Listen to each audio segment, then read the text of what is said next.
Hi everyone, my name is Stephen Dong and I'll be presenting about drug decriminalization in Oregon Ballot Measure 110. So to, understand decriminalization, you have to look at the history of domestic drug policy, particularly focusing on the war on drugs and how it changes attitudes and perceptions around drug use. The war on drugs is a domestic and international campaign to reduce the production, distribution, and consumption of illegal drugs. Started during the Nixon administration in 1970, continued and expanded under the Reagan administration as well as the Clinton administration. So decriminalization is the removal or reduction of criminal charges for drug law violations. And according to the Oregon State Commission, the decriminalization of illegal drugs represents a success against the inhumane war on drugs and helps to reduce historic racial disparities of drug conviction. So Oregon Ballot Measure 110 reclassifies possession of illegal drugs from a misdemeanor crime to a civil citation that has a max of $100, a $100 fine, no jail time, and allows people to waive the fine if they agree to attend a health screening. It also sets up drug treatment and recovery centers and long-term housing and job assistance to promote reintegration into society.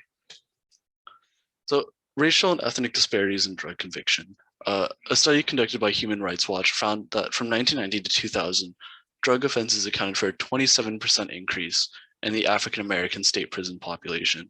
They also found that African-American males are 11.8 times more likely to enter prison for drug offenses compared to white men. So the Oregon Criminal Justice Commission recognizes that the war on drugs has resulted in these racial and ethnic disparities, and they're hoping to address this by focusing on rehabilitation instead of incarceration. So race and drug policy. Drug policy and enforcement has historically reinforced racial injustices and targeted minority communities. In 1982, Reagan launches the war on drugs with a focus on incarceration over rehabilitation, and also introducing minimum sentencing and decreased rates of probation for prison populations. So this coincides with the 1985 through 1995 crack epidemic, which is concentrated in urban Black and Latino communities.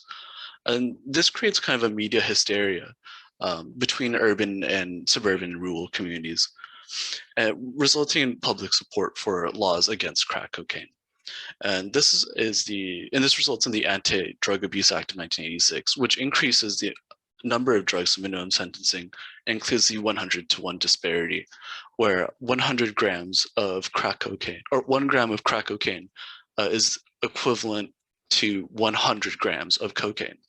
And this disproportionately affects ethnic communities who use crack cocaine, who are getting convicted more likely and profiled for these crimes. So this results in collateral consequences. The war on drugs has created a punitive system, hurting the future socioeconomic opportunities for minority communities and reinforcing generational poverty. And you see this with employment, family structure, and access to government assistance. The Clinton administration reformed a lot of government assistance and denied access to it based on convicted if you had prior drug convictions, mainly through welfare reform and denial of federal financial aid to people with drug convictions. So decriminalization has actually been used, has actually seen use internationally, mainly in Portugal, Switzerland, and the Netherlands. Portugal introduced a similar system to Oregon in 2000, and according to an article published by Andre Kalip and Reuters, they found that rates of injected drug use fell in half, and overall drug use fell below the European average. They also found evidence that addiction recovery centers offering ongoing intensive care are positive for recovering addicts and promote long-term reintegration. So minority communities are more likely to be profiled and convicted for minor drug offenses, and due to these convictions, minority households who benefit most from financial assistance are denied and can't reap the benefits. So race and the war on drugs from a historical understanding. By recognizing the ill effects of historic reactionary drug policy, political leaders can implement better systems such as decriminalization to promote reintegration for recovering addicts. Enforcement of aggressive drug policies disproportionately affects urban communities, and as a result of minimum sentencing, nonviolent drug offenses are more common and hurt access to jobs, education, and government assistance.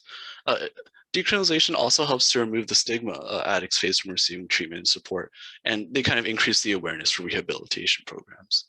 So decriminalization is a crucial step in recognizing the generational disparities created by mass incarceration and punitive consequences. It recognizes the long-term benefits of rehabilitation and helps to mitigate the effects of conviction.